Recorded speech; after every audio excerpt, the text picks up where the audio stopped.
Ceci est la parole de Dieu. Ceci est la parole de Dieu.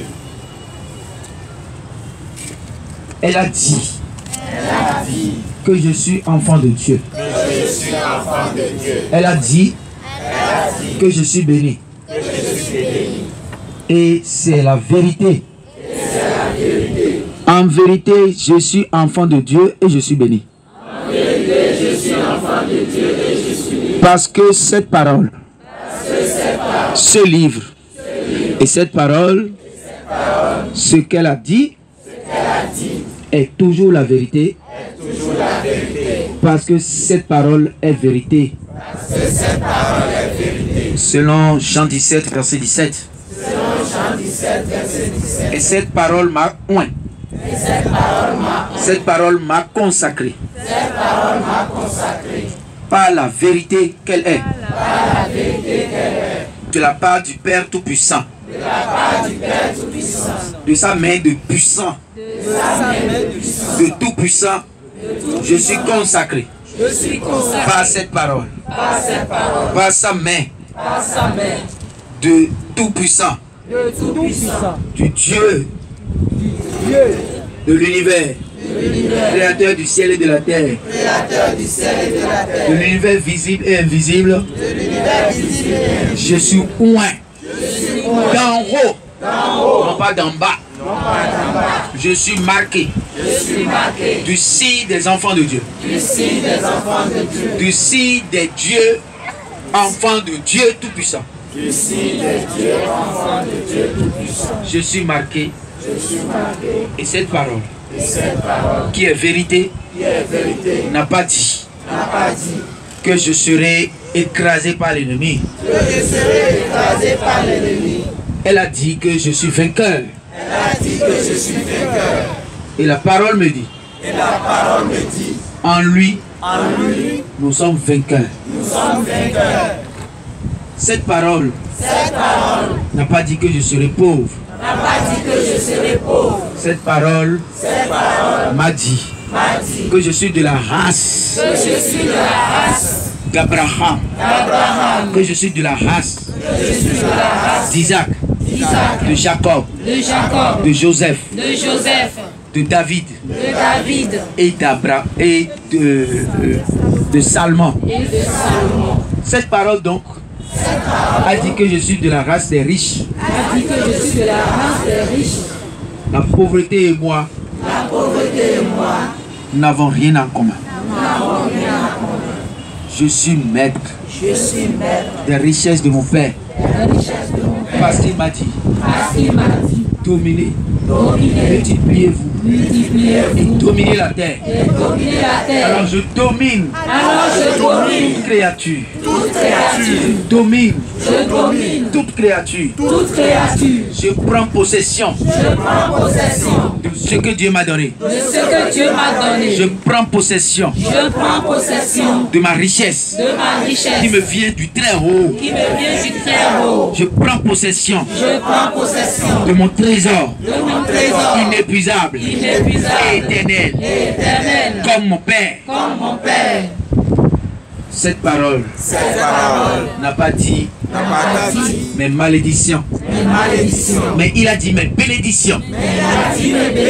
Cette parole n'a pas dit mes maladies, non. Il a dit ma santé.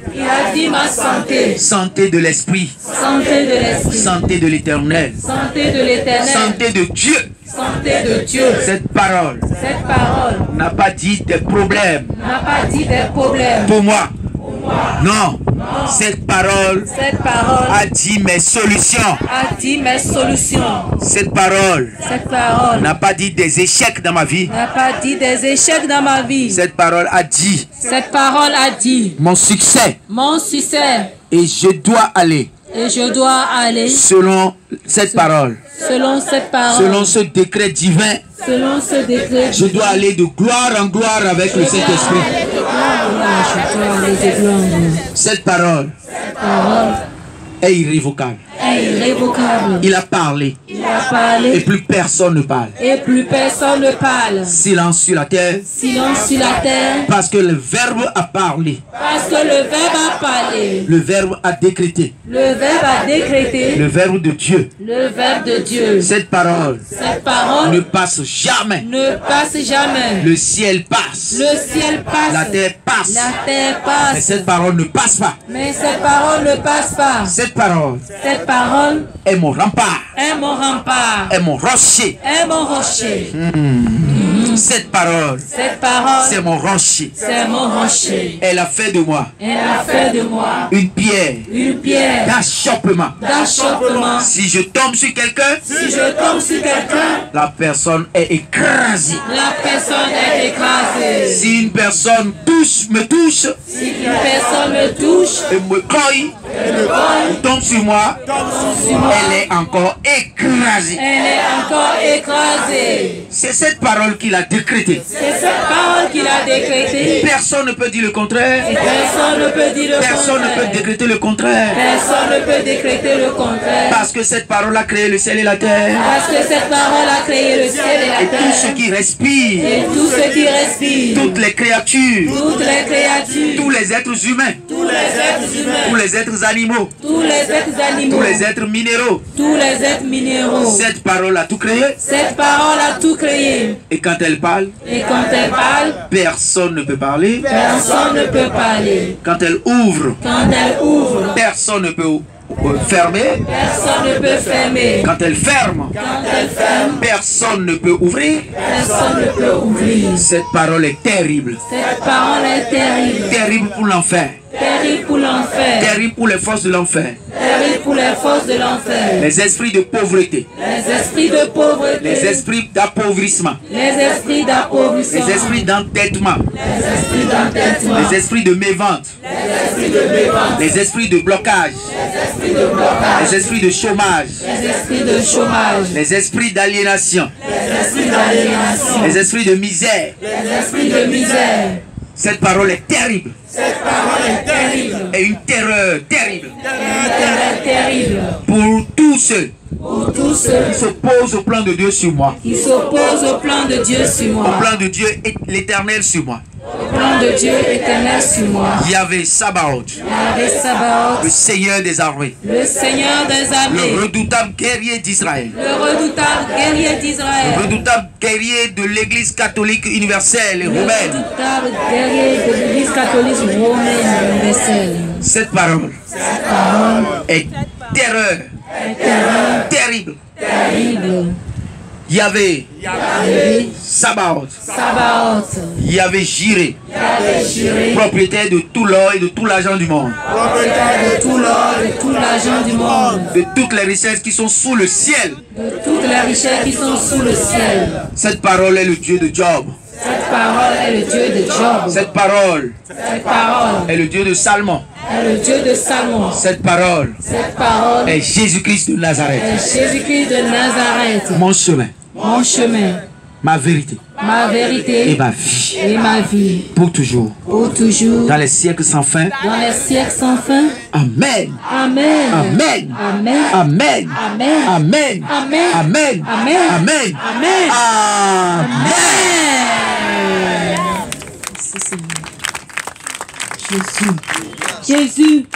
Jésus.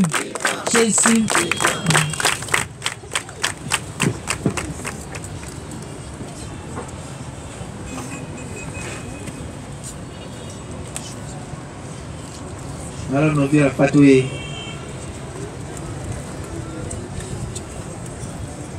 Pour prendre compte de l'homme fiat de l'homme bataillon et tchaouité.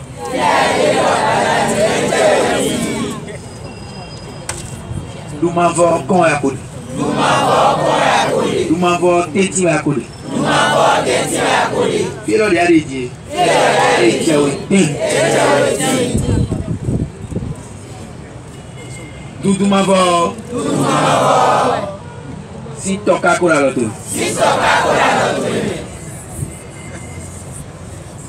Doudou m'avons si tokon à côté.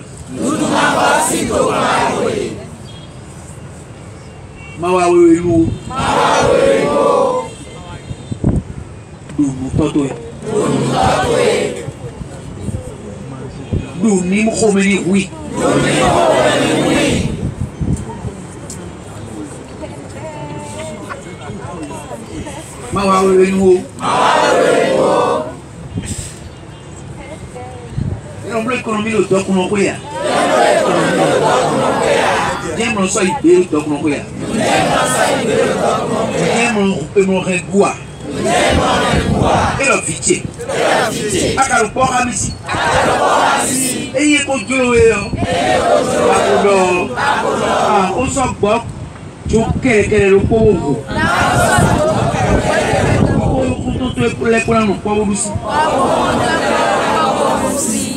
Pour nous vite kabou. Bon, mais à mon dieu. Écoute. Bon, mais quand mon fils ton dieu. Mais n'a mon molo be akodua. Lo be awadia. Akati ronto. Ama bien mi po pere.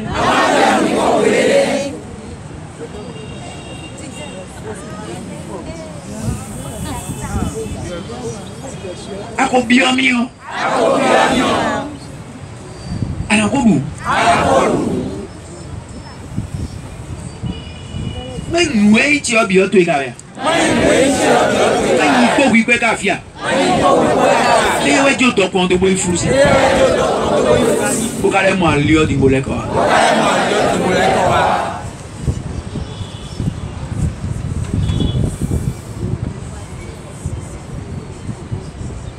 Petit boudou, bon m'assoir. Les bonnes m'a payé.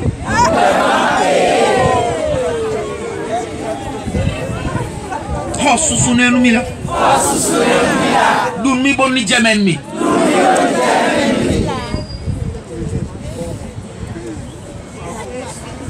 Alors, on est ouais, na bedro. Wa mono vieux ici. Ma so demi kodeo. Et comment le bois on est tout méjiwe. Et tout dato.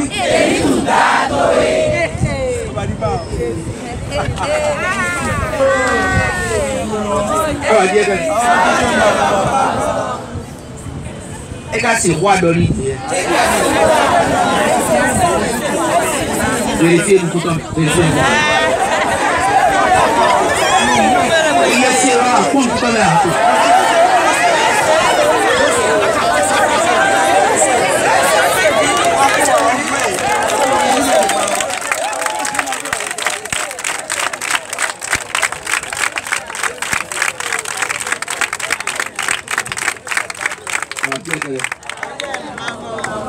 Dia dah kau main, aku nong semi dos semi wafi.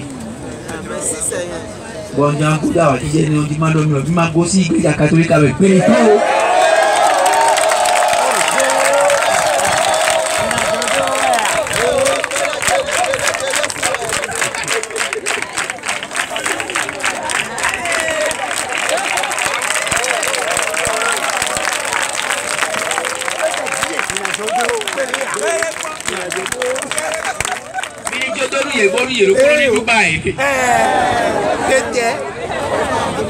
Bada na okpada bodo ndo bana ndo bada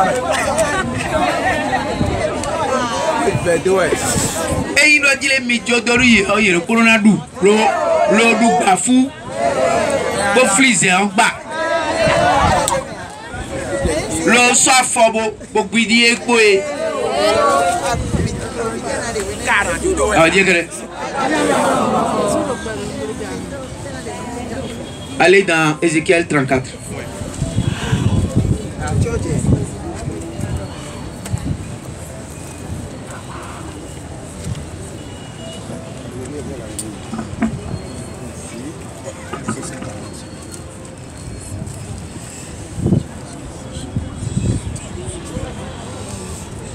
Ah, dia kaya.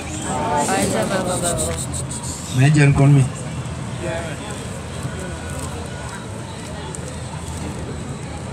Jangan lihat dunia yang fiat. TVC.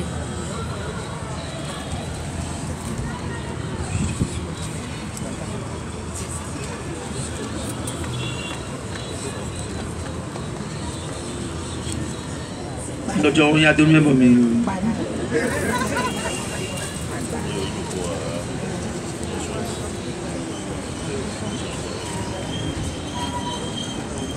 non do khuriyo minan do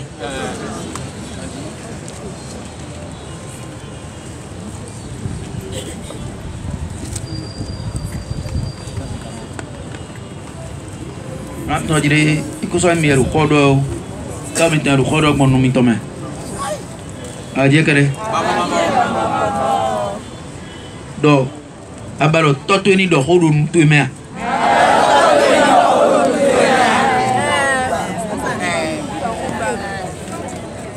aba ajana wenu toni gbadan dia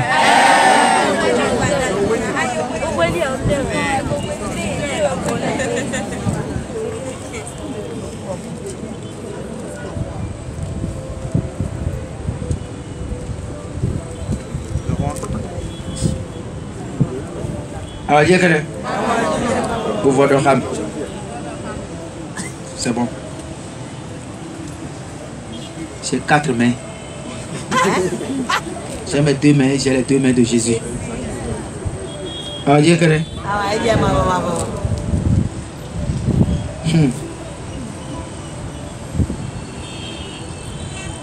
je vais juger entre brebis et brebis. Je vais juger entre brebis et brebis. Toi, tu es le rôle. Faut-il encore que vous foulez aux pieds le reste de la pâture? Ne vous suffit-il pas?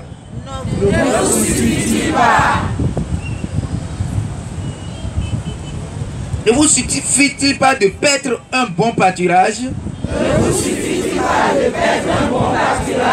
Faut-il encore que vous foulez aux pieds le reste de la pâture?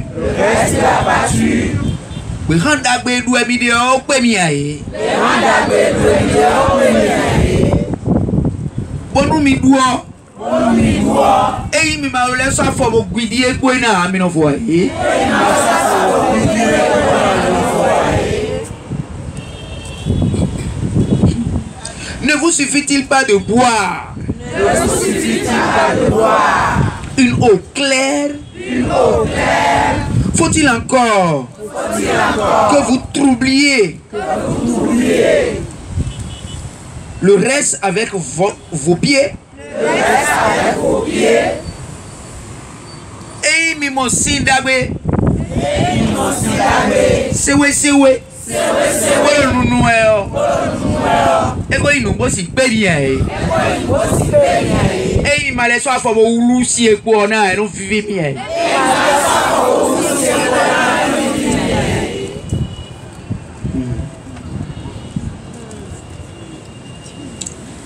Ainsi, mon troupeau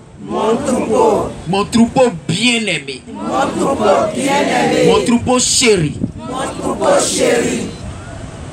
la prunelle de mes yeux, ainsi, mon troupeau doit pâturer ce que vos pieds ont foulé et boire l'eau que vous avez troublée. Bonne nuit mon Dieu. Midele ou toi. Les beaux totiers vivent là. Les beaux totiers chéris.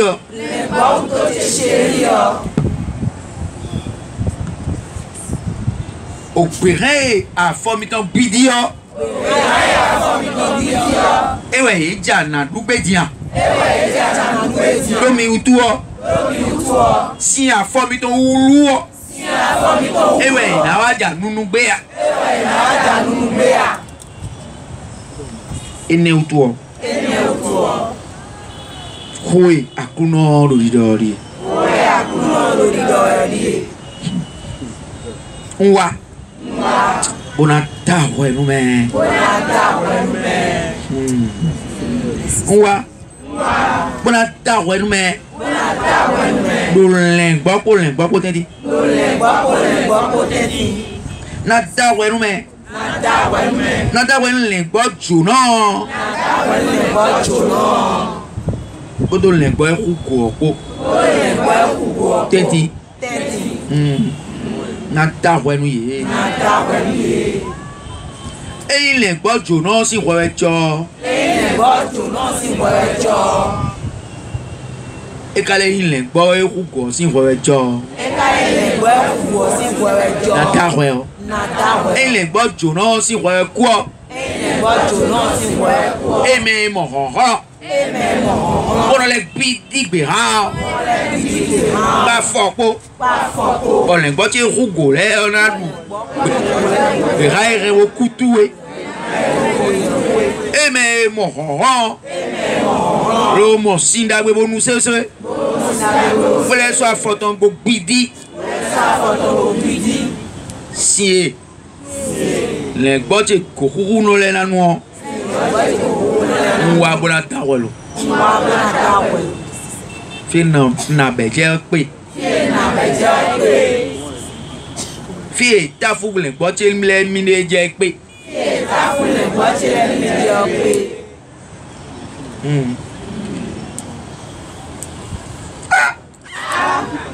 C'est pourquoi.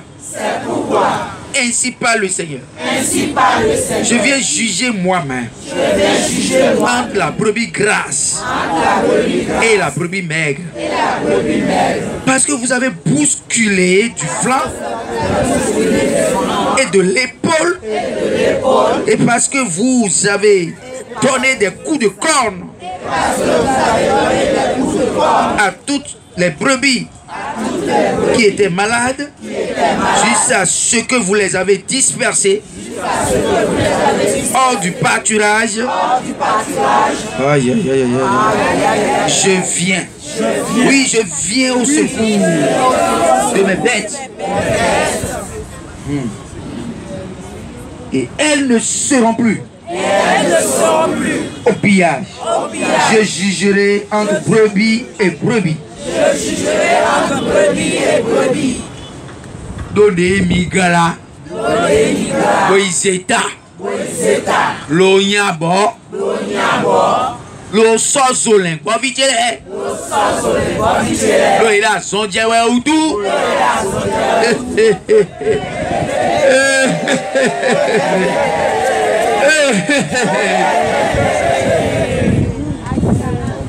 Ouah.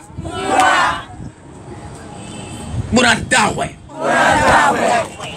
Bon, t'es tombé avec elle. Je l'ai dit de ton aveu.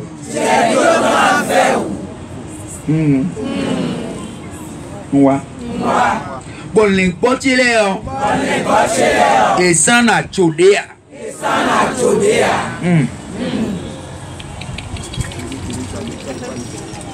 Et ça n'a pas été donné.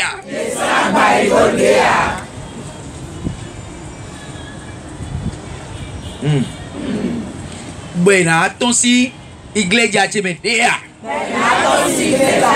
E atonsi uto chemedea. Wa secours ye. Wa lodo yebe. Wa huje yebe. Je susciterai à la tête de mon troupeau un berger unique. Lui le fera paître. Ce sera mon serviteur David. Lui le fera paître. Lui sera leur berger. Et moi le Seigneur, je serai leur Dieu. Et mon serviteur David sera prince au milieu d'eux. Moi le Seigneur, j'ai parlé.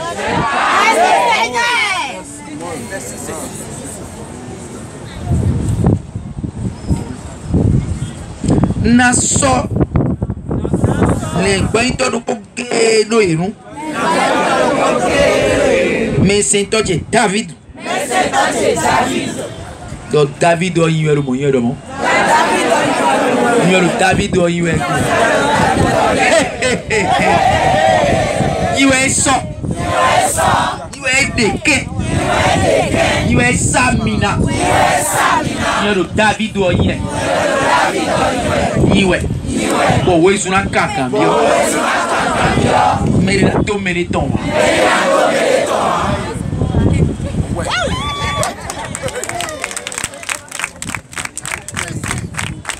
Ils t'ont attaqué par un seul chemin. Mais ils fuiront pas 1000 chemins. Alinopo est bon attends. Lo ali o teme. Ali makamaka na hon. Eh na bon le hon. Mérina hon mériton.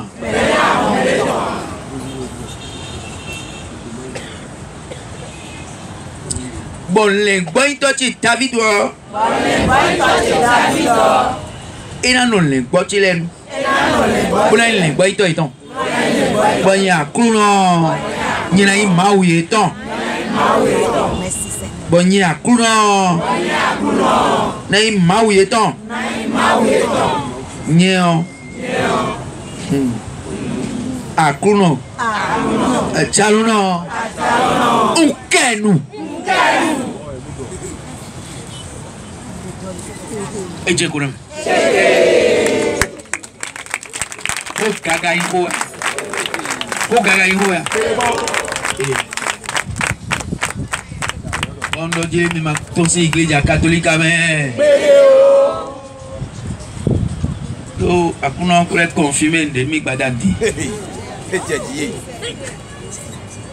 Bondo ena chenwe nkodo moni sansa wa nkoro kuto ni edo ena chenwe do ne weda gbiragbe ni ngbi upeto ni we kana wa do yiwe keka bo ai so nyem kan de ma do na no berin ni do hun bo so dodo fito ele teti bo so dodo vina mu je yon mi mo fata khimedien jay Akuna asomi vi kalaï fata si arrête. Libreville le bien. Vraiment. Ce n'est pas Esclaville. C'est Libreville. Oui. Nous sommes dans Libreville et non dans Esclaville. Wow. Non, ouais. Ben non. Nous biloto atiko campo do bo. Nous no beje ko nous no beje abi ko to. Bon vitro ouais dans do. Bon nous bere yiyon. Adjo bon so do mi do fina, o so mi do vitro le te me tedi loué. Logo mbadi e me. Tedi me ya. Wo ya ma. Bon le coup donné c'est ça. Ouais qu'on te connaît. Car quoi le fiton les mains. Al fiton les mains ça on te connaît.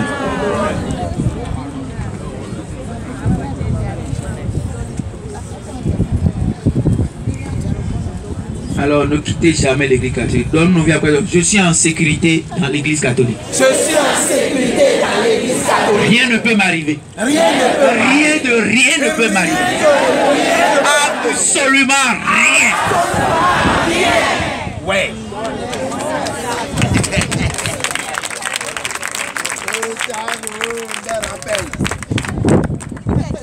Rappel. Alors, nous allons prendre le cahier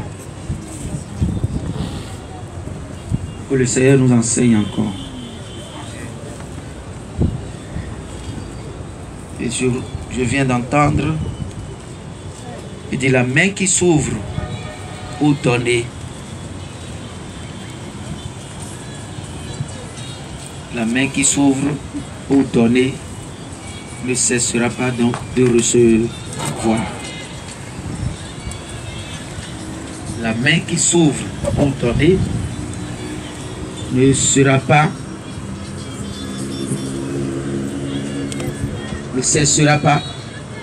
de recevoir.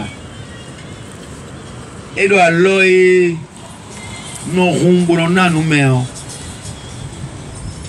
Aloi no rum. Bono na no mel. Et la loi ne okuna gon. No yi pere pa o. E kuna do no yi te pere pa o. Wa lo to mo rumbo na no mel. On tu lo jere gege to e. Boro ti di u tu to e. To ma lo do nu fo a. Et la loi rum. Bona no mel. Tu ben na suo. Et roumo non les tient. T'es tombé ninda l'homme.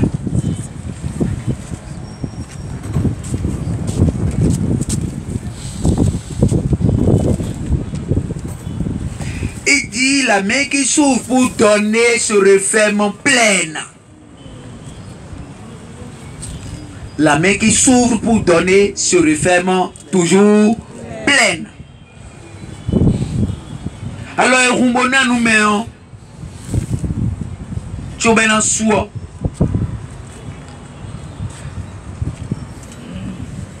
Tournanon quoi?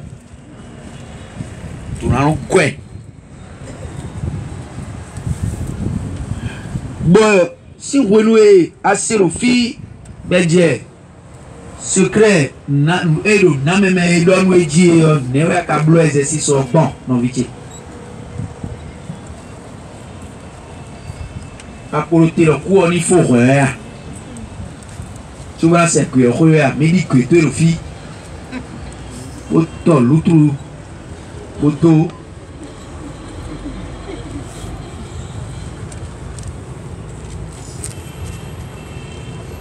Oui, dit honorer nos pères. Que on peut le faire compter. Ah, de l'autre.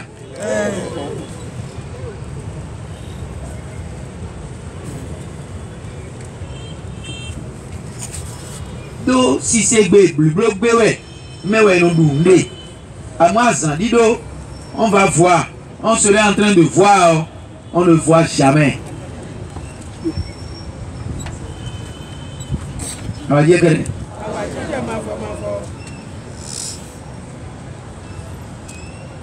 On ne voit jamais. On va dire que.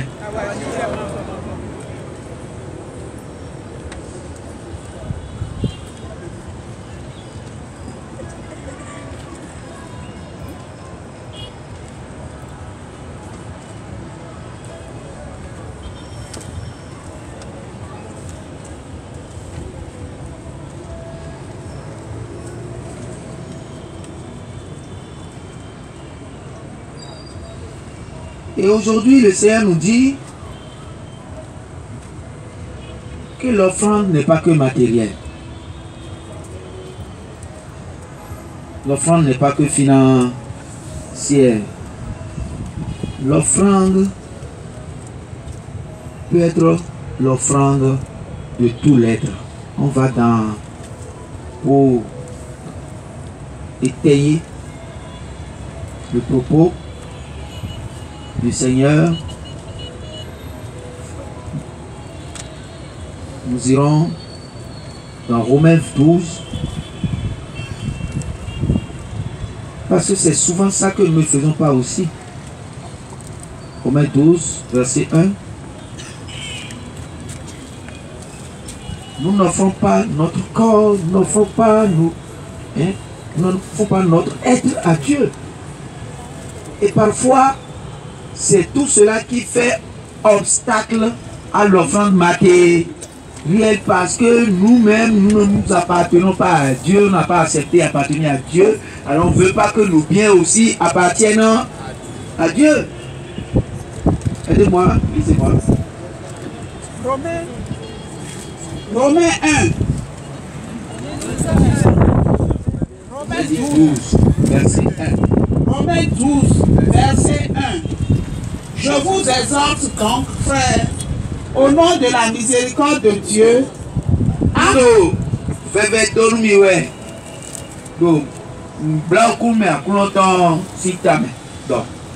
vous offrir vous-même en sacrifice vivant, saint et agréable à Dieu.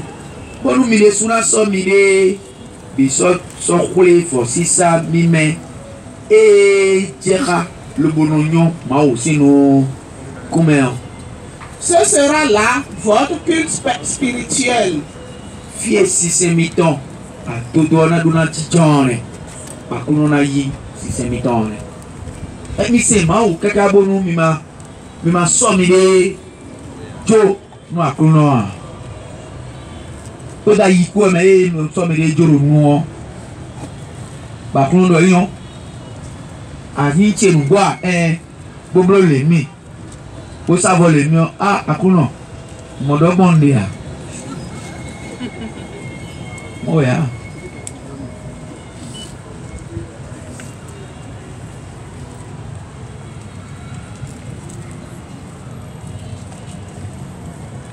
Modo bondi ame akuno.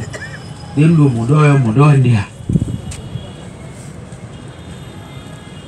Nso inde jona jalono. Nde jolo semido ara mo semido ana. Nde jolo semido ana. Bah quand on va caser de wa na bon aka be kosu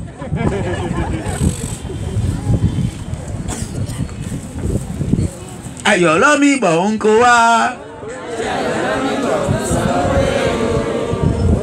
ayo lo mi bon ko wa amoloji me bu so se ton rangadi diam et me les ejo vrai aussi ka ko yo. Moi, je me dis, ça tout rang. Nous rendons bon mécano hier.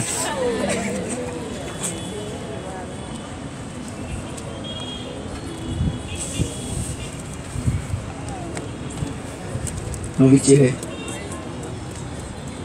Et nous, donc nous avons pas nous. Les gens qui les Johnny Bourodier, les Dieu, nous aimons Douana. Ça veut dire que ça y est renseignement le couteau et tout ça nous so do wa non là et ça y a vie tout là on a quitus on a autorisation pour qu'elle le dire qu'on m'a donné à ma carte même pour mon mito ka de mon donc les gens pensent que non je me préserve mais si le Seigneur a besoin d'argent je donne. Tout ce que demande-moi tout Seigneur, mais ça là, ne me demande pas ça. Moi je ne veux pas souffrir, moi je ne veux pas faire ceci, moi je ne veux pas faire cela, moi je ne veux pas être persécuté, moi je ne veux pas être ceci, moi je ne veux pas, mais demande-moi tout. Si c'est l'argent, je te donne.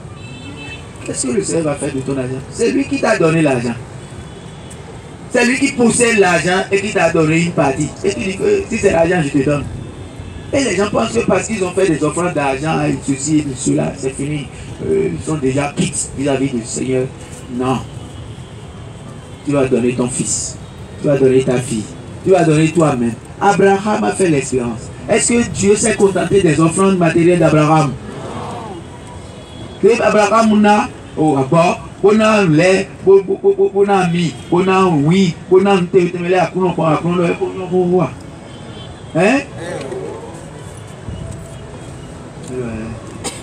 Et le corps on a blé. Et mal on a même nous aller on a blé. Et mal au vivait dit nous aller on a blé. Donc sol le vivait dit nous. Sol vite le poron. Il le poron ya do. Il le pas dire sol mi.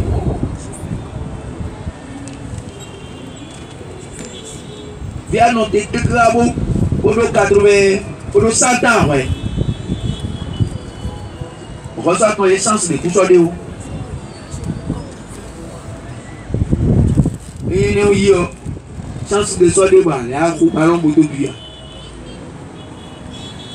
Donc micos, do parou, micos mio, oh, allez. Moi, contre son idiot, on a des vidéos aussi. Après tout, je suis là. Oh, à son chance pour son vide là. Si oui, dernier rempart, dernier nous donne. Sojo. Abraham Sojo. Mais Nabi et Christian Nabi et Romo bleu. Vous m'allez mettre là. Patron, mieux, mon aïe, Boukanami.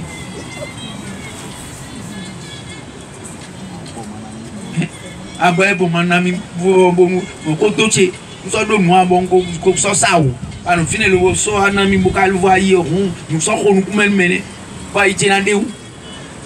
Ah, ça, si il y a un local de maçon, ami, on peut du rodo. Beaucoup adapté, il est. Pas qu'à fond, les deux, fond, fond, quand il fond, mais on doit fond, tu dis beaucoup, quand elle voit ici, nous, tu m'as fait goûter la chose et tu veux me retirer. Ah, dire que. Abraham Blum, elle a immédié, elle a dit, ou permet si nous l'aimons, on a dit, nous vivons. Car voilà, Abraham vit, il veut dire. Eh? Non, vite. Alana, oui, mon verre, aller à l'homme, comment, à Zambie, des filles, à Soukousio, et na, le bonheur était, et n'a été bonheur était, des éco-futons pour un douloureux, quoi, ouais, sonna.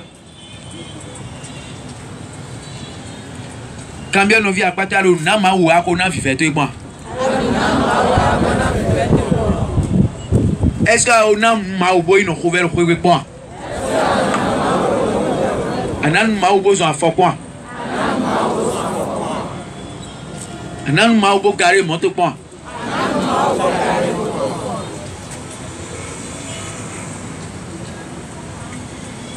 Déjà le qui cambie on est à mon couteau mais bon.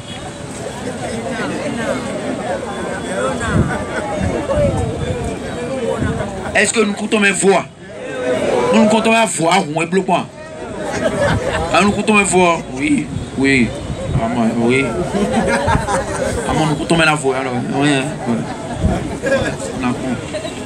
Alors, oui. Un enfant.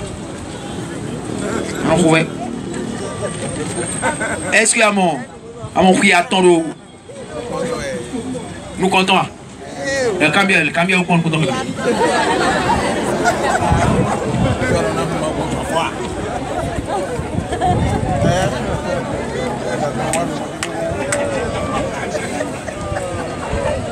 Mais les lettres ont tombé le papillon.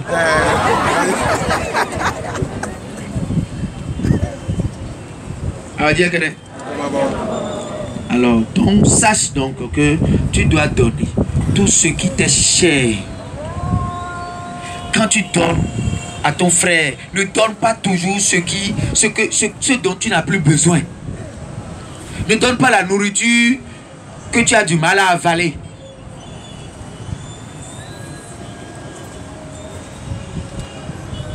Doudou et doudou ton verre ou tu es verre ou nous et alors à son moi son tromia les tromi bon car nous belle atide dosu à son moliko sont rigolés back and mener kada non bon après on a do ton we no vite et on do ton we do we si tout pour ka mo le dosu na du et no vite. Et n'a pas serré, oui. Et n'a serré, bah, nous pour nous des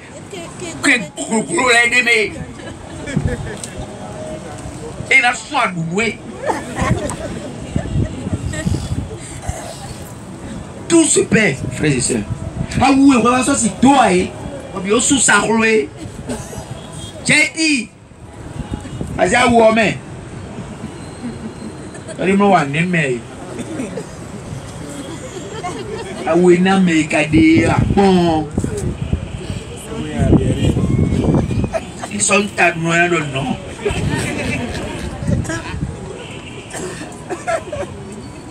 Ils comptent donner là. Faut pas être au cabin libre de quel pot. Bah toi à formuler et cas. Et on a mais bon nous les micro bleu par exemple non vite mais savons à clonon mais savons à clonon nous les mais qui bleu par exemple mais savons à clonon do ja clonon manuel ouais son bon bleu mon quand on les et ja na me go On donne ce qui est, c'est-à-dire la fine fleur de ce que l'on possède. On garde ce qui n'est pas agréable, on donne l'agréable. Nous ayons des pères, et nous sommes du bois, et nous gardons mes dessous. Nous devons nous servir, nous devons.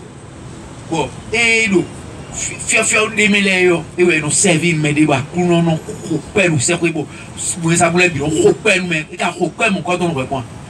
Mais à servir, mais à servir, mon licou, mais à boire, mon licou, faire quoi.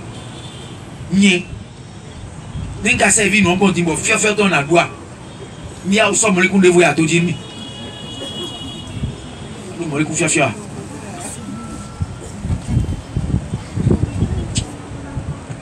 Et t'es un kawaba, c'est quoi, on peut nous répondre. Pour aller pour vous pétoler, nous, nous, et dis-moi. Et dis-moi, mais ouais, ça goulait. On dit toujours, aïe, dis-moi.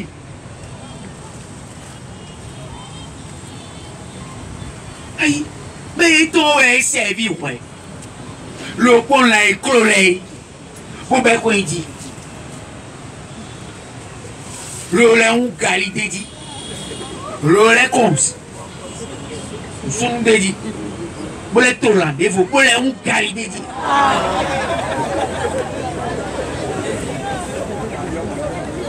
Nous sommes dehors, nous sommes dehors. Nous sommes bloqués et nous sommes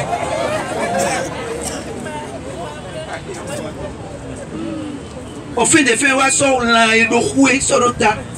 Mais le mec a bien la vie. Il est quoi beaucoup. Pour voyager. La carotte pas. N'est pas rappelé moi. Mon vite, n'est pas rappelé moi. Pour le mot, moi, Dieu va s'occuper. Dieu va s'occuper. Bah, le nez faux. On se voit dire nous, m'a dit. Au pétrole, je m'a servi à me donner au tout. Non, moi, oui. Maintenant, on a service.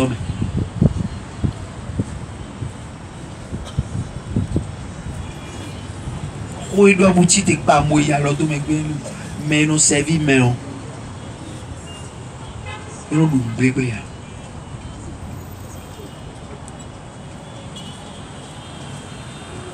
Et mais nous servir l'aide avec toi. Comment il servit? Il servit, mais. Et nous servir, mais nous fit action, oui. Mais nous mettons quoi le coup de temps? Quand tu voulais le donner, ça il faut soutien, tu finis. C'est ça qui n'est pas.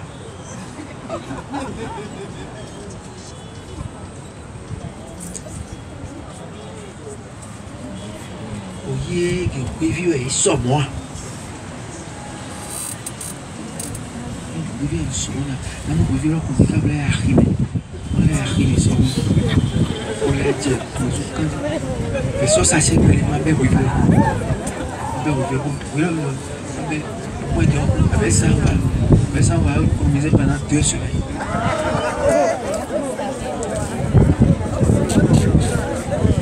Donc, oui, tout est fier. Attends, tout est déjà, oui, support, les accords, fille, allô, bien, fille, mais, allez, voir le mot, les rois de Roman, fille, mais, à quoi si nous pouvons faire, donc il bouille, mettons aussi demain. Ah, si, eh, ouais, fille, il bouille tout et des sous à consommer. Avant nous, combien? Il y a le rifi. Il y a le rifi. Ah, c'est assis, tout le monde est bouté, soit de ténoué à cause de cinéma, à soit de trois nuits bois. Besoin de Jonozo, à Jonwini, nos ombres, mais donc nos rousous y attendons. Le conflit, donc, ou ton pi. Soit Jono à Rouvi.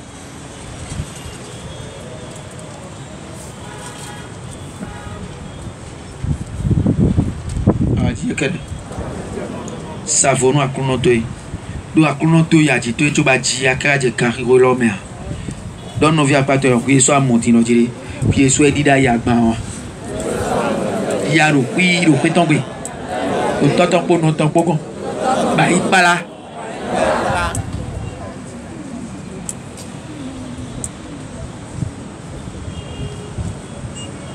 Alors donc sache qu'il faut donner le plus précieux. Il faut penser aux autres. Il ne faut pas donner ce qui est bigarré, ce qui est méprisable aux autres. Ce n'est pas le repas qui ne te plaît pas que tu dois donner. C'est d'ailleurs ce qui te plaît que tu dois le plus partager pour dire écoutez, écoutez, voyez comment c'est doux.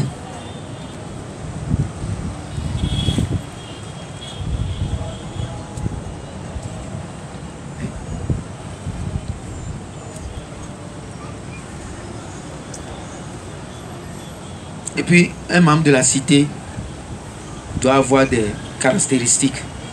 Maria vit doit avoir des caractéristiques. Maria vit n'a camion de Andou Noadia. Donc, nous vient pas de maçon camion de Andou Noadio. Non servi directement. Ani a doué et nous pouvons nous pas ni a doué. Vamos bloquer.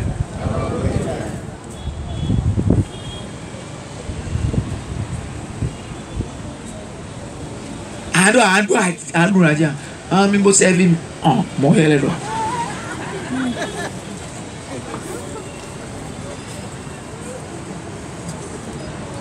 E ron kaka ni e do mon men do mi du no do. Adu no mi du. Do no via patro ayi ma ouvi one, ma ouvi don. Ce que tu veux donner, ne demande pas la vie du bénéficiaire. Donne seulement. S'il n'en a pas besoin, il peut aller donner à quelqu'un d'autre. Toi, tu as déjà plu à ton Dieu.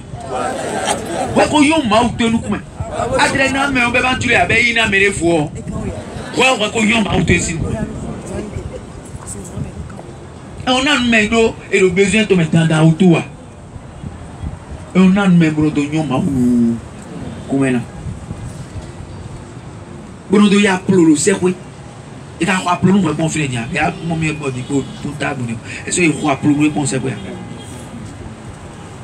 assure je voit blond ko e jera lo ni kwa plolo se kwe cambier ba lo suya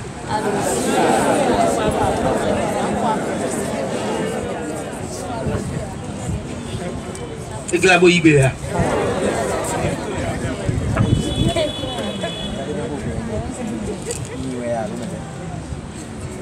Dieu nous a séduits. À notre tour, nous devons le séduire. Il nous a séduits en offrant son unique, son fils unique. Qui t'a jamais fait cela? Il n'y a pas de séduction qui a d'égal à cela. Qui t'a aimé tant jusqu'à donner son unique. Dieu n'a besoin de rien à part de son fils. Il n'a pas besoin d'argent. Il n'en consomme pas. Il n'a pas besoin de nourriture.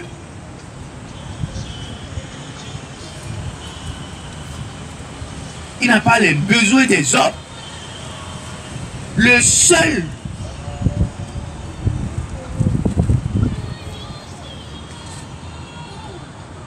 qui soit unique besoin de Dieu, c'est son fils. Et il a offert ce besoin unique. Ce besoin unique. Son fils qui a son baptême, au baptême, il a révélé. Il n'a pas pu se contenir. Il n'a pas pu cacher l'amour, son amour. Il dit, celui-ci est mon fils bien-aimé. En lui, j'ai mis tout c'est-à-dire mon paradis. Ce fils-là est mon paradis éternel. Et il a livré ce fils-là. Il t'a séduit ou il t'a pas séduit? Il t'a séduit, il t'a pas séduit. Et toi, que fais-tu pour le séduire? Qu'offres-tu à lui directement ou pas personne interposée? Car ton prochain, il t'a dit que c'est ce que tu lui fais, c'est à lui que tu le fais.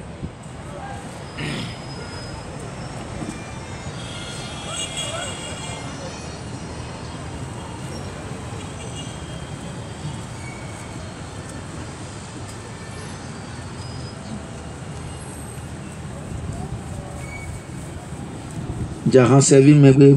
Ah, j'ai servi à rendre mes bébés. Il m'a qu'à rendre nous toi.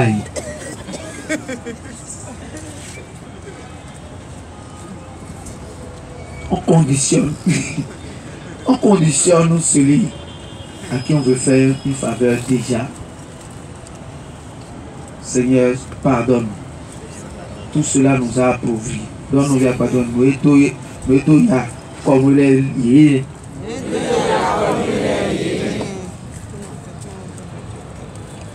Alors, frères et sœurs, maintenant, nous allons conclure avec quelques versets ce volet d'offrande.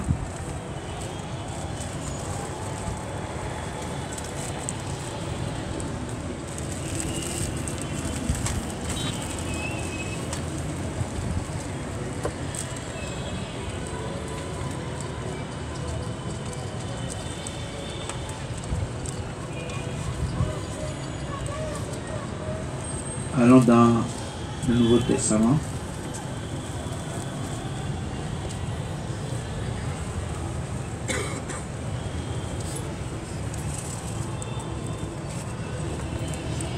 Et nous allons voir dans Actes chapitre 11, verset 19 à 30.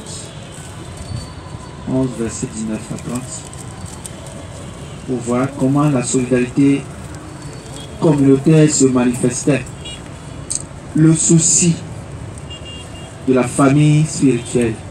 Nous sommes une famille spirituelle. Toute l'église est une famille spirituelle. Pourquoi on dit la famille, l'église famille de Cotonou, l'église famille d'Abomey? C'est qu'on veut parler de diocèse. Quand on ne veut pas dire diocèse, on dit l'église famille. L'église famille, pour ne pas dire diocèse d'Abomey, on va dire l'église famille d'Abomey. On va dire diocèse de Cotonou, on va dire Ouassi diocèse de Cotonou, on va dire l'église famille de Cotonou. Nous sommes une famille.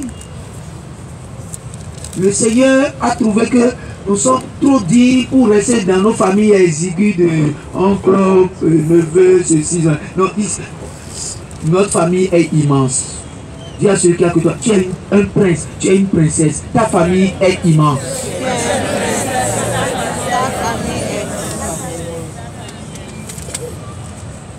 Lisez. Acte 11, verset 19. Cependant, ceux qu'avait dispersé la tourmente survenue à propos d'Étienne étaient passés jusqu'en Phénicie, à Chypre et Antioche, sans annoncer la parole à nul autre qu'aux Juifs. On va aller doucement. J'ai dit 29, pas 19. Verset 29. Les disciples décidèrent alors qu'ils enverraient, selon les ressources de chacun, une contribution au service des frères qui habitaient la Judée. Les disciples, reprends. Les disciples décidèrent alors qu'ils enverraient,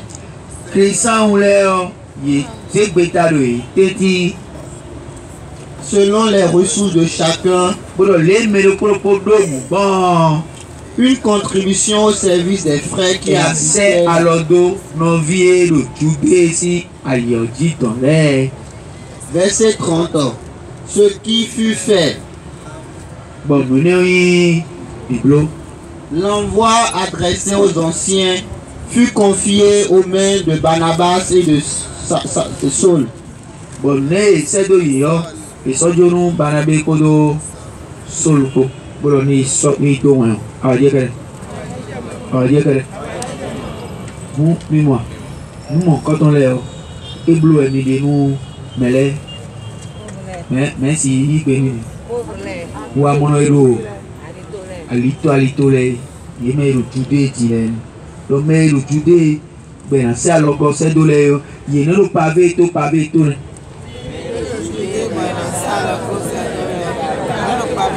ni on regarde c'est doué au sein de doué quoi alors nous bien à comment on est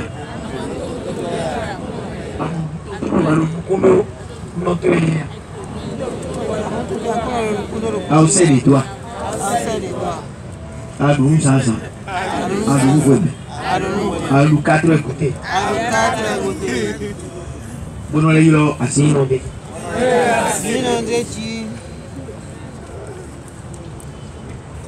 Tano la yo.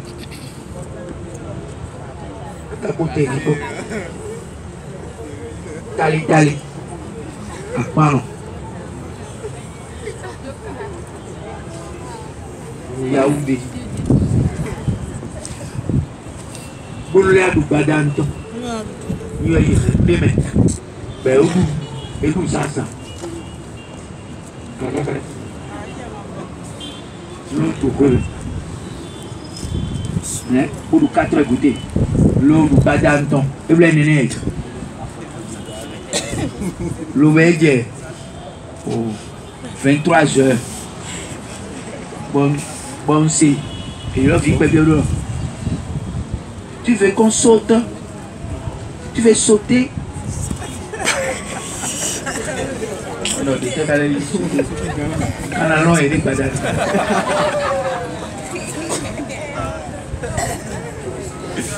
Mais oui. Mais moi aussi, je vais sauter. Je vais sauter. Bon, il doit mon point hier. On a des sous-diètes. Tu m'as dit, c'est dit. Tu m'as dit, c'est dit. Non, il faut me trop lourd. Mais plein mon pneu. Moi, je donne façon de.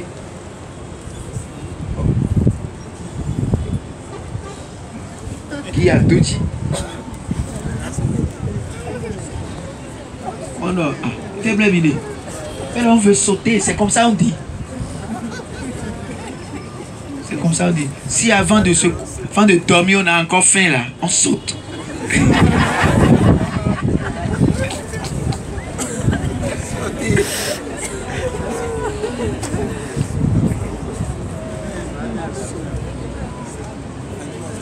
Et man doué à un petit. Aïe, regardez. On va tirer. Bon, ouais, blowé, bicaro sauter. À sauter. Mais donc, doudou, donc, poké, mais le poton, oui, talent. Nous, à mon loup, oui, attends, aîné, à bloquer. Et la mine bien, lui, anan n'est pas de mer. Et le caille, n'a bien, nan n'est pas de mer. Hein? Aïe, combien lui, on n'a pas. Non, vite. Akat no melele du noé pe ou mer du noé. Mais ma toué. Mais ma famille toué. Mais ma si moi lo bodo merci noé ba kuna lo ko do merci ni ai do noé at no je noé mais du me be pe me wo mbi onia. Mais ya kuna porter 40 ai.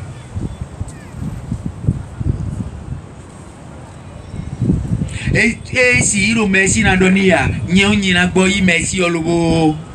Donio mea, kuno no nyiwe na do merci. Dawe loto nuye. De siruna, et très touye. Lo, et ka très touye lo, et si a ito lo te ka belo merci na do. O kruta foi. O necho. Foi.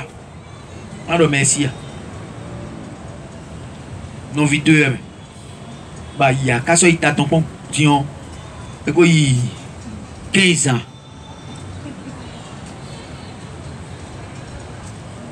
Et tu m'as fait. Nous ici à pas autonome moi. Et il faut que nous calaions aux quand tu as na fait.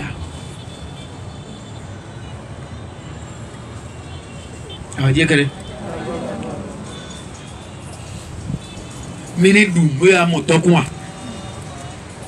Mais mon canton doué à mon tocoin. Mais le dido aussi te bayo. Allô, à nous les autres aussi. Nous de ouais. Frère, donc qu'on donne des lèvres. Pauvre Léo. Oh, mais le roi est tombé là, il tire un plomb de bon. Il tire un plomb de lèvres. Quand les autres, frère Michael, nous donnons des lettres au point. Nos programmes bleus. Yo quoi programme de la somme. A combien de man, nous l'aimons. Moi, ils ont coucou les mains. Ah, frère, mais les mamans, nous n'avons pas beaucoup. Mais le coucou, non, on sait. Si nous y a des cours, ton programme tu es dans son. Do ya we ha ko. Wa ndu ya me. Wa nde bu ya. Non na ko ya. E ba so ya ha ni na me le. Mi pome. Mi Christian we. Hey, dans nous vient pas de y Christian we. Ah ah. Jo kalita do nu kalita no le.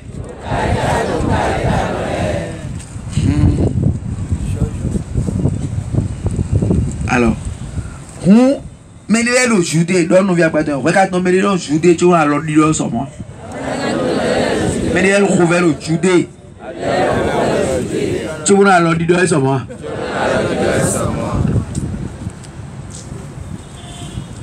Et oui, nous t'y attendons l'air. Nacho, dopodo. Pensons quoi ton dos, ou à mon laisser canta. Et puis, les filles ganouées, badé gananton, na soijo, pour le programme de mener dia. Pour le programme de redia. Combien de le programme tu as?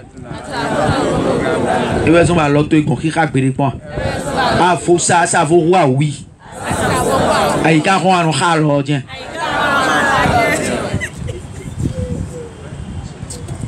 Ah, il est roi, alors, point.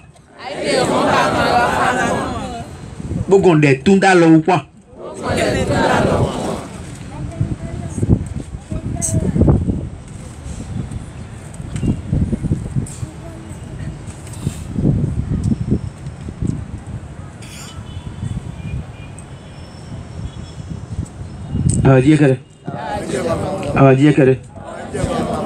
Nous avons tellement de blocages que nous-mêmes nous créons pour tout ce que Dieu veut nous donner.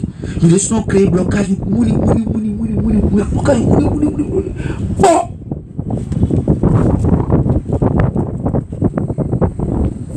Alors que j'ai dit, donne-moi une raison de te bénir. Mais nous sommes là à prier et à faire des programmes. Je te dis de me donner une raison de te bénir. Nami raison de quoi? Et qu'elle en reine à Rodedo. Dis-toi, qu'elle doit dire bon à Rodedo, dis-toi. Nami raison. Alors j'ai mis le programme là. Akandoué. Akandou Péria. M'a donné. À de Ukraine à Doha finalement. On a cité Bando, m'a donné. À nous dire nous même à tout ma ouais, nous photo. Quand moi il y a un donné de nous prier. M'a donné. Il a cité on a nesi. M'a donné bah nous les dogs pour de rond bon les dogs nous dit la vie. Bah nous le pour mi moyer per la cité à moi et barando ils sont belles aussi ça. Mi per la cité finalement Amadou a le bérosu qui est carrefour de mon m'a donné macadonné ndona neja ou macadonné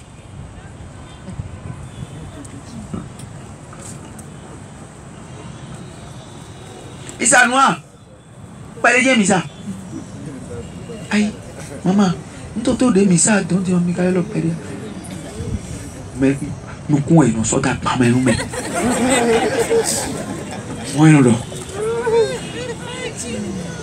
ouais quand nous dire nous ne dia do et annuler prière te les dia akulon blonnement ça nous misa noir misa péré Gigia casa. Après non cas pour ça sort beaucoup là. Ah misa péria et boire comme bien directement. Misa péré. Donc pas rien non ça ils quoi cambier. Misa péria. Ah mi père alors, dévonné. Alors Dieu mi pé. Ah j'entends ton gars bio. Nous ça évolue bam. Ah qui on est tié cadré. Oh moi il m'a corrigé à moi. Mais ça quoi là? Alors j'ai mis pé. Mais les gars, mais oui quoi, mais attends mais finalement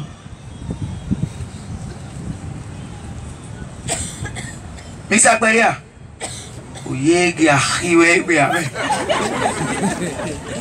E mado mi dielo anai kwedu poke dalo me. Pero poke wa sorting. We don't know. Do see tebe. Bado no, you know we go feel finalement no wa bo ajijan. Bakale be fo sisa.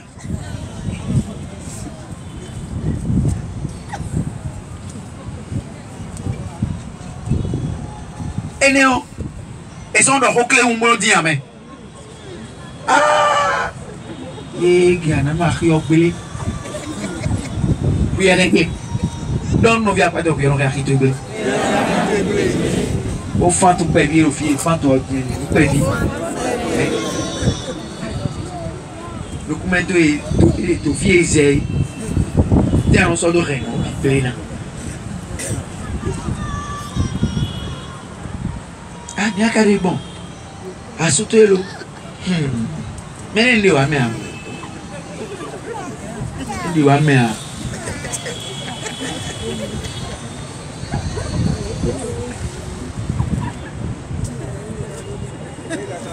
Maïlo. Maïlo dit il a le carré quand il est mais il s'en profite.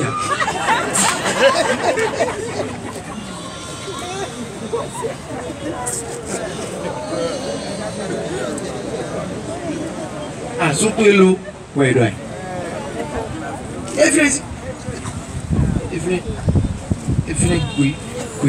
Oui, à Romain.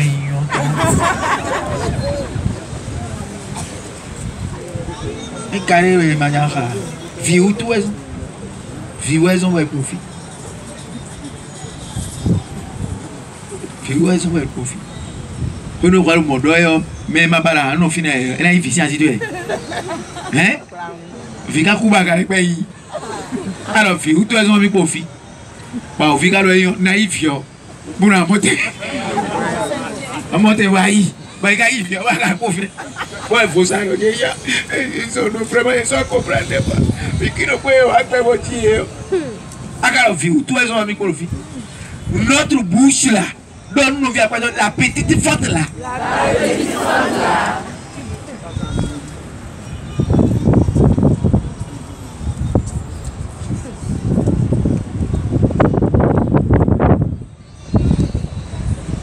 On est donc encore nous fiers. Viens tout. Viens tout à le filet.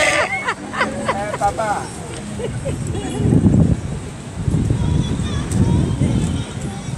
Akulona klon tu. Na sera nous te voir. So nous te do ilon bana do present te mer. On va dire que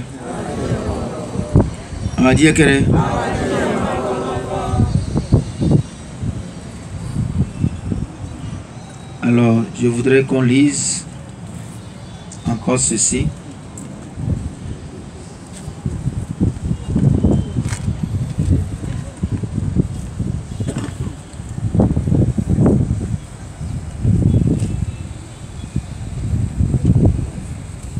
Allons dans 1 Corinthiens 16, versets 1 à 14.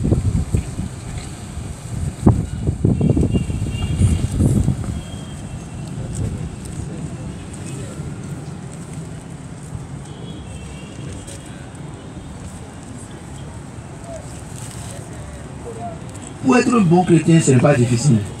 Qui s'en a besoin, il va où? Qui s'en va, on a il va où? Mais quand on sent que ça va alors par les cabos, oui, c'est-à-dire on joue oui à mon mauton. Mais tant que ça on joue oui à mon mauton, après on m'a le broni et on tire le Maou, l'agbe, Maou, on met un toit et le problème est le mener en golon. Le monde doit mener et créer une situation de l'élève cabo, oui, en Roumaou. Oui, en Libla Rouma, oui, en Roumaou, oui, en Libla Roui. Roumaou, non, non, oui, en Rouia. Il y a tout ici. Vous devez en aller. Calme-moi, voilà. Il calme. 1 Corinthiens 16, verset 1. Pour la collecte en faveur des saints, vous suivrez vous aussi les règles que j'ai données aux églises de Galatie. Ça veut dire que ce n'est pas seulement aux pécheurs qu'il faut donner, mais il faut donner à ceux qui mènent une vie de sainteté. Mais qu'on ne dise pas que Dieu a donné seulement, Dieu a dit de donner seulement à des personnes parfaites et saintes et tout ça là. Amen.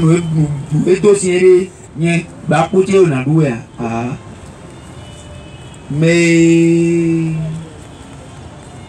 matériaux alida betia no poe no son beno na nua we no jire noe na ne bo ina son bena vedro ye ma wo ero de ko do mi ji o e mo na ko buto mi ro je senya parce que va vedro de mi ro ko me to ma wo alo do mi la ton si ko me aba kuno na kamero kuweson mbo goni bo hono if wano de goni mbo goni o wano de goni fion goni o ano itutuni ni ka go fion ni ebonu ni moten leko pa tami mo leko agonje. Non, c'est seulement à cette seule condition qu'on n'aide pas. Mais quand c'est d'une nécessité et que vous ne lui donnez pas, vous devenez son juge. Alors que vous n'êtes pas juge. Et il met un rouleau, tombe des temps. Et il a dit aussi, il a un plaisir ni ouais. Mais nous vivons, mais ouais. Rouleau vivons, mais nous et très un rouleau pour les bois minatal. On va dire que mais on doit cabloyer et nous donc faites du bien à ceux qui vous haïssent. Mais ben on mille mi wa dagbenouye. Nous le Christian oui qu'on fait ou mais donc ouvert demain. Et t'es donc ouvert demain. Et t'es donc ouvert donc Christian oui mais. Et t'es donc ouvert donc Christian oui mais.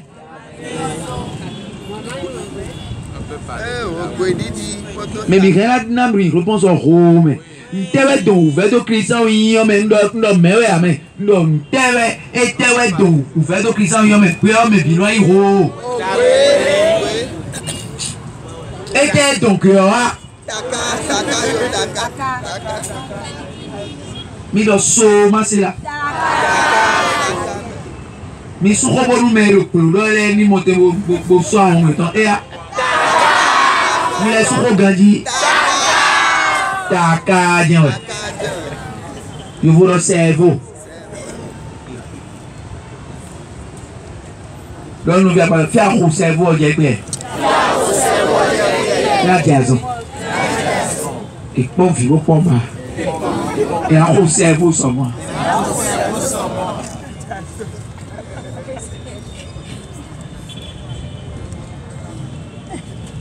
Hébreux 13, verset 16.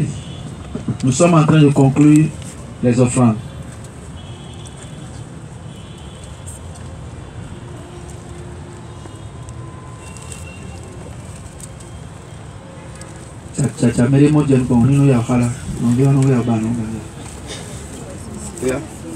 Verset 16. N'oubliez pas la bienfaisance et l'entraide communautaire, car ce sont de tels sacrifices qui plaisent à Dieu. Mimawo dagbe wiwa o makawa lodo midele teti odo sisa eno nyon ma onukumele oye biene. Verset 17. Obéissez à vos dirigeants. Non, c'est bon. Ça ce n'est pas sur l'offrande ça. Lisons Philippiens 4 verset 10 à 18.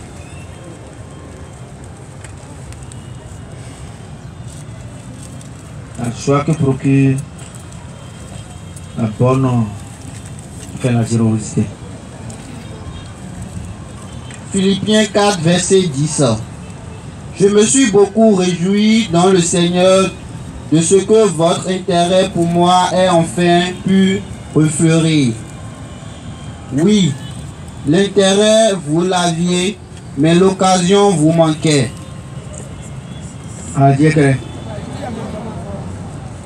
Paul Wedo, Awajero Philippe Poulé, Tomenlem, Wedo, était autour. Et l'on dit le ni natona ou na loto. Pour sort ou do pour sans les tona. L'homme krawa. Bon ali ouais alors tout est aussi moins toléré il y a moi. Il y a report quoi c'est tombé. Bon et c'est-à-dire mono des mi nombreux là ouais yo. Comme quand moi ali ton dit mi na blongo là. Et là c'est tombé là vers jile yo comme bon nanu. Bon et il y a wa dije. Bon il report mono dit on coton lui ou dit on écoli doit non via pas de name qu'on si qu'on ouvert. Après nous bientôt à Polo di Humu Aitomei. Chaque mendiant devient une occasion d'offrande et de sacrifice d'offrande. Alors dire que chaque mendiant, chaque demandeur, mais il est né le bibaé. Bon, dans le même bon mourir ton, bon mourir ton, hein. Voilà qu'on mourir ton tegbe. À Paul, voilà do ina.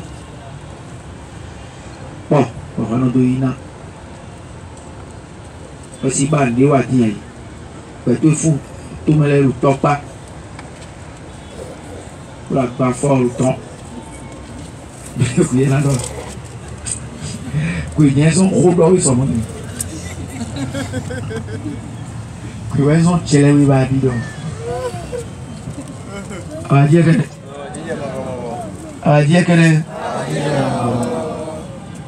non vite chelé. Il va dormir ménacha. Bibobi. C'est mal à verser le pauvre Mikona.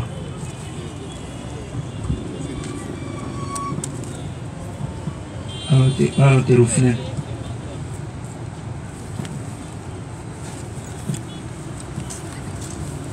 Ou peut-être ça va ouvrir, ce verset va ouvrir la 5e étape. Hébreux 13 verset 15. Quand tu roules. Amlandor Miligwe. Amlandor. Pourquoi avertissement ma? Ah oui, ma bas. Hébreux 13 verset 15.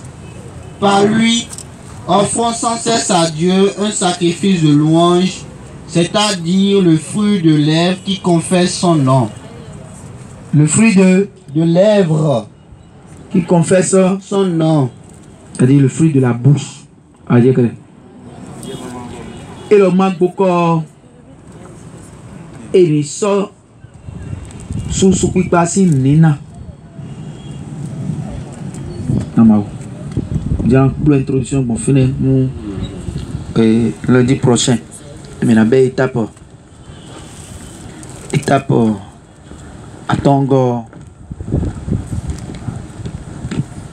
qui est le 5e secret de la prospérité divine. C'est la louange. Alors, nous allons voir comment la louange est puissante. Ça va nous démontrer par les Saintes Écritures comment la louange ouvre toutes les portes. Comment la louange rend riche. Comment la louange peut tout retirer de la main de Dieu. Mais on dirait, les marques beaucoup et ni nan nous kakabolena soso pipa mau. Et nan kabona soso pipa mau. Et ouais ici c'est nous et mau de son ami autant le fruit des lèvres. Donc tout à l'heure mais moi et rien en sort mais les sous-biso na mau kaimoe lo e kasolei akwe kere o dudu kere o titon o kaime les sous-kere et nous les sort gbe meton sous pipa non gosi gbe men gbe nous mais mondo va donner bon do kole mau ava dire kere On vit-il. Est-ce que nous mira dile de ramia? Est-ce que quoi et Dieu mi besion ramia? Doudou ramia. Agbazami tombi les soirs ramia. Est-ce que be minato tiranan ma wa ramia? On nous minato ina ma aussi be rami kaka jetile de ramia. Donc nous via pas toi, il est sous raison pour le trouver. Tu viens à l'île, ma aussi le port la cité. Il est sous raison pour le trouver. Tu as de quoi recevoir des mains de Dieu. C'est par ta propre faute que tu es tel que tu es. C'est par ta faute que tu es dans les limitations. Et je crois que tu as déjà pris la bonne décision maintenant. Et je vais, avant de qu'on nous voit, nous se rencontre vous dire que Dieu ne donne rien à personne sans que la personne soit le premier à lui faire une offrande. Vous savez pourquoi? Moi, on a des moments, c'est nous mettons nous concordons et sommes déroulés. Et tu nous raison là. Parce que qu'on a nous.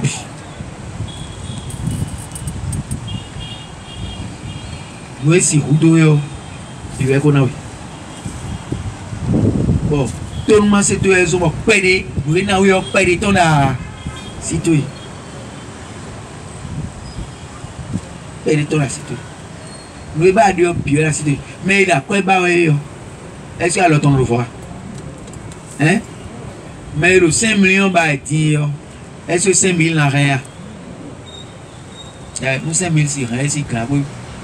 Oui, le radier, 5 millions. Hein? Dis-moi, Gabi, dis-moi. Donc, nous n'avons pas mis de bio, pas de ton nom de mi. Si, mais nous avons dit que nous avons mis de mais des soins limités. Mais des soins beaux, sinon. Ou sinon, d'endon. Comment là, ton lait, le cosin d'endon. Ah oui? Et ton lait, le cosin d'endon.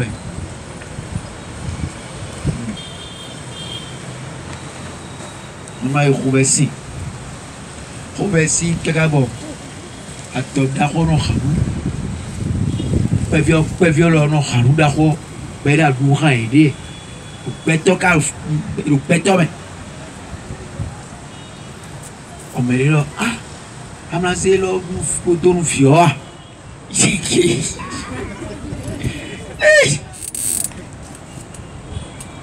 Ton vieux, attends. Oh, regarde, non. On paye le routier, mais non.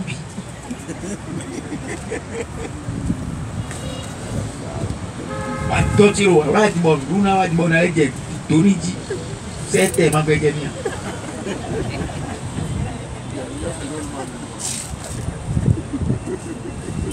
Péton est qu'à finir les bélos, donne-moi, nous vions, milliers d'eau. Péton béni qu'à finir. Mais quand, au thème, quand on. Pour le i. Je vais vous blé, pour nous dire non. D'ailleurs, nous tombons même. Les problèmes.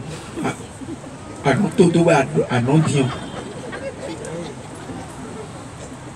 Mais tout le monde est ouais. Nous combien le tient. Ah non, il y a nous jamais. Nous y a nous jamais. Ah, il y a un petit chat. Oh my God,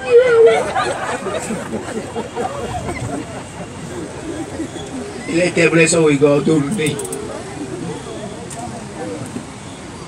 Et ça au gars tourné. Il va me le faire, il doit changer de technique. Et quand on est trop pour les de voir, mais le gars pour jouer.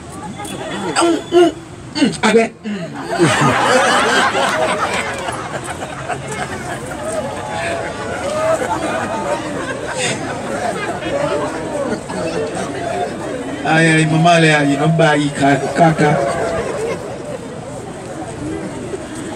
Et vieux, mon dieu, nous devons les dire, ou bien dire, vieux, baby.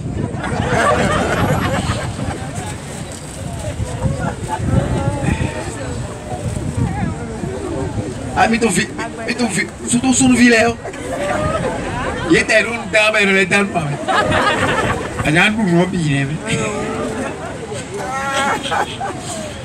Ai da pô. Vamos caminhar, não tem mesmo, ué. Aquela viadinha.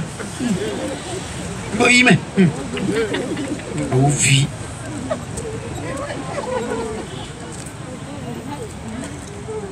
Ah, ouais?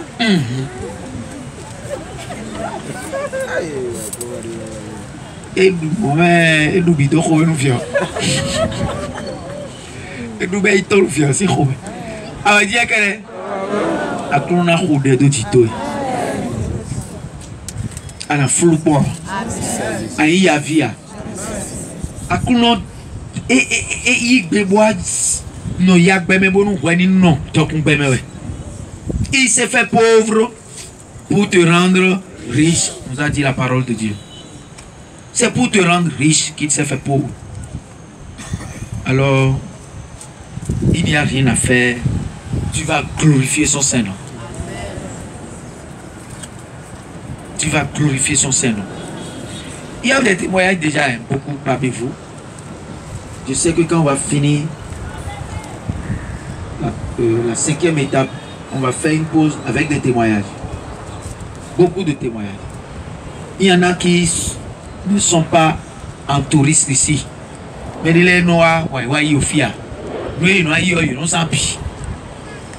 biwe non san polo le ton we mon koton azizaya we blo renoncement ay bea aka khobia mama to ya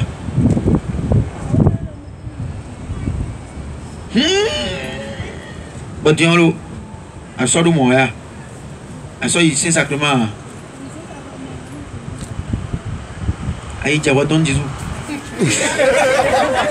ola pondele ay don Jésus do dire we ma moto na bon no mi ton blo bo mi le so tabi mi le so blo bo won ene le bikuyo mi do mi na le va jo bikuini o do khokhoi e tompo assez bien hein mi don Jésus blo dire le no mi ton don en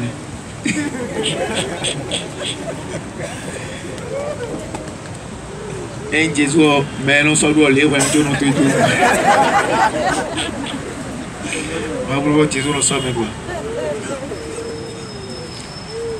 Seigneur, bénis leurs mains. Seigneur, chasse la pénurie et l'esprit de pénurie loin d'eux.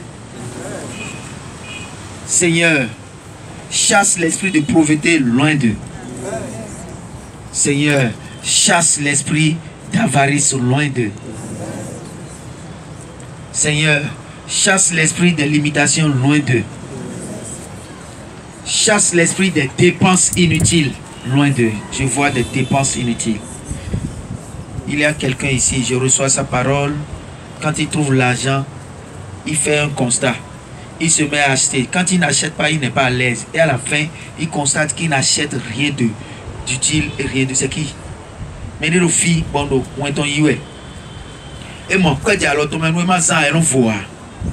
Ben non, je nous redis, car le bilan. Et nous avons mis qu'on nous disons nous mais quand sunwe et on l'a là demain mais son signe c'est toi non c'est sérieux ce qui t'arrive là avec ce que je vois tu achètes même des trucs bizarres hein on regarde malé on tout fait des bonbons rainés biscuits rainés les verts. Des choses inutiles. Seigneur, merci. Merci de toucher ton fils. Hein? Jésus-Christ,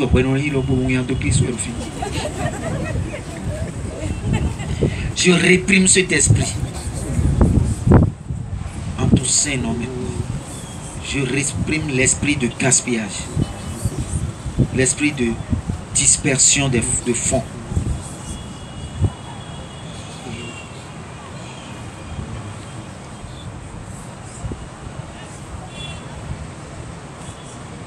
Qu'il en soit ainsi dans la vie de chacun de tes enfants ici, qui souffrent de ce problème.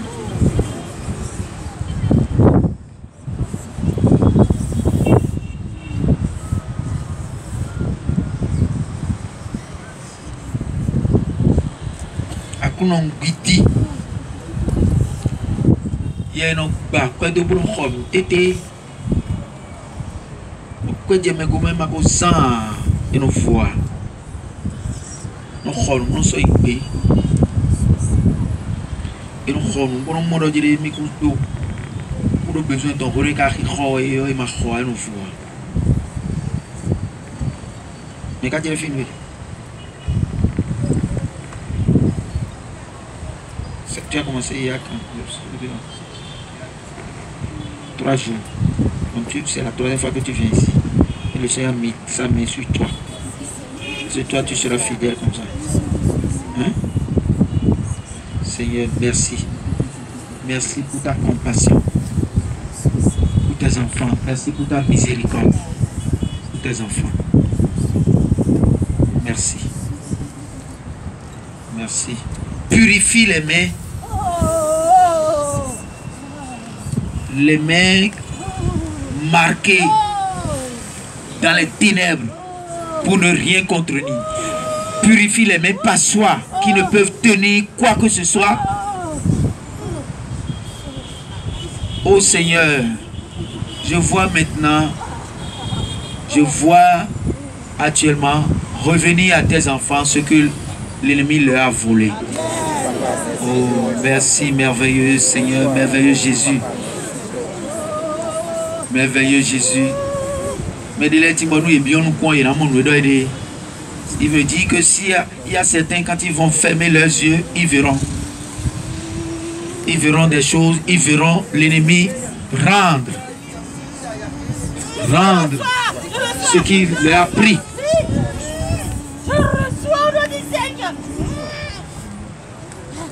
Je vois des serpents vomir de l'argent.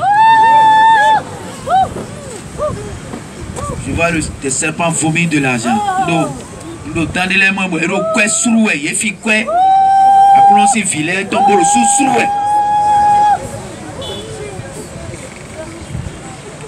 Merci Seigneur.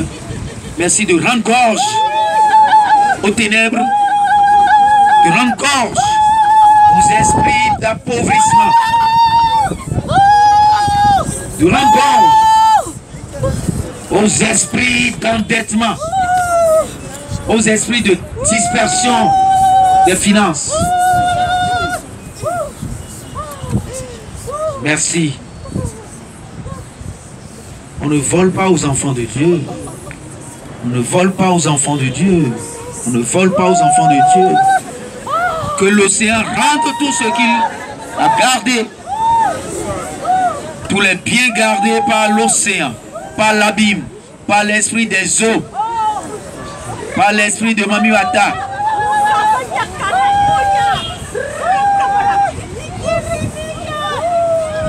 Oui, Mami fille, la coulon vie de Koloposing Bezaméon, Billy Lekoa, il est Willy Zoro Vergo et Tomé, Willy Zoro Rouzame, Willy Zoro Kaito Go et Tomé, Bolekoa, ouais, Rosusuma Coulon.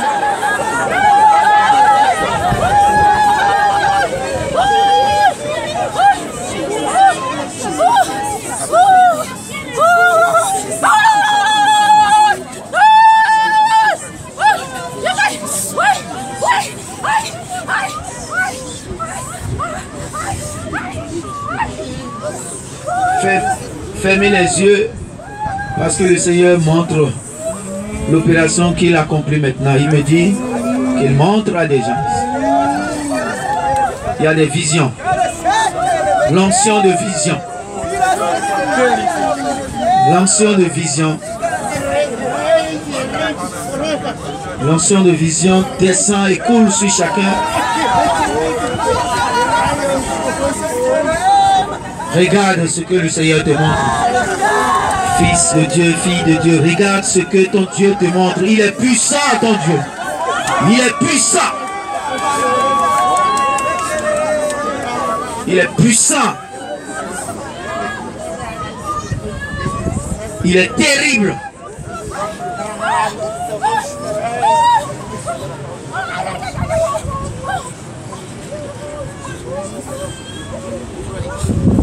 Et maintenant que tous ces esprits voleurs soient châtiés. Châtiés maintenant. Et que le bien des enfants de Dieu leur soit interdit à jamais. Interdit à jamais. Que le feu embrase leur bien maintenant.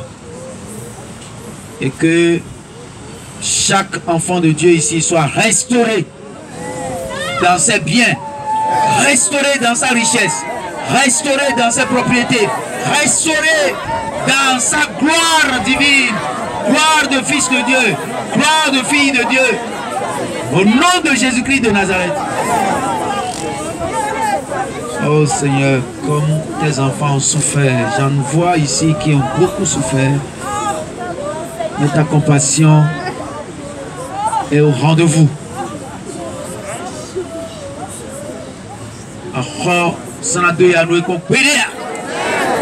Au nom de Jésus de Nazareth. Jésus de Nazareth aussi, comme un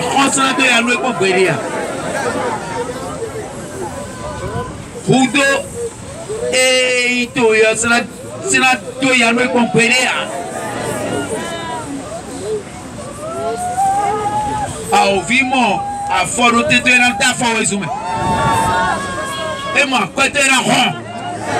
E mo voto na ron. E mo kate goto na ron. Jésus Nazareth aussi comme. Merci Seigneur. Nous te louons. Nous te glorifions, nous t'offrons notre sacrifice de louange. De louange, de glorifions. Nous t'offrons notre sacrifice de louange. Reçois, Seigneur, de nos lèvres, les fruits de nos lèvres. Reçois. Reçois notre sacrifice de louange. Reçois l'ovation. Reçois la bénédiction. Reçois la bénédiction, Dieu de gloire. Seigneur de gloire, le Seigneur des seigneurs, le roi des richesses, le Dieu d'Agé, le Dieu du prophète Agé, Yahvé Jiré, le Dieu de bénédiction, le Dieu des ovations, le Dieu de majesté, majesté. Majesté infinie, louange éternelle à toi, gloire éternelle à toi, bénédiction éternelle à toi.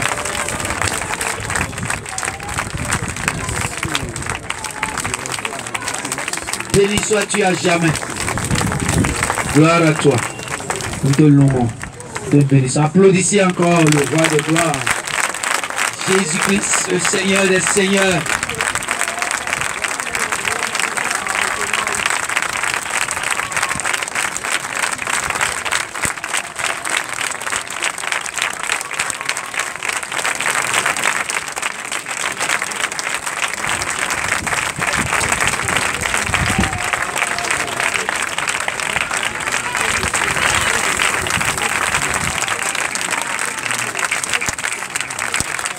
Merci Seigneur.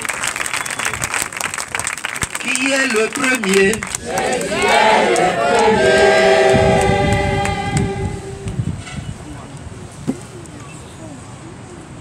Qui sont les premiers? Je vous ai eu. Nous sommes les premiers. Qui sont les premiers? Nous sommes les premiers. Qui sont les premiers? Nous sommes les premiers. C'est ça. Vous ne serez plus derrière. Parce que si vous êtes derrière, le nom de Dieu invoqué sur vous est derrière. Alors que le nom de Dieu est invoqué sur vous, vous devez être devant pour prier. Prier, donner la lumière au monde. Voilà la vérité. Que Dieu soit loué à jamais.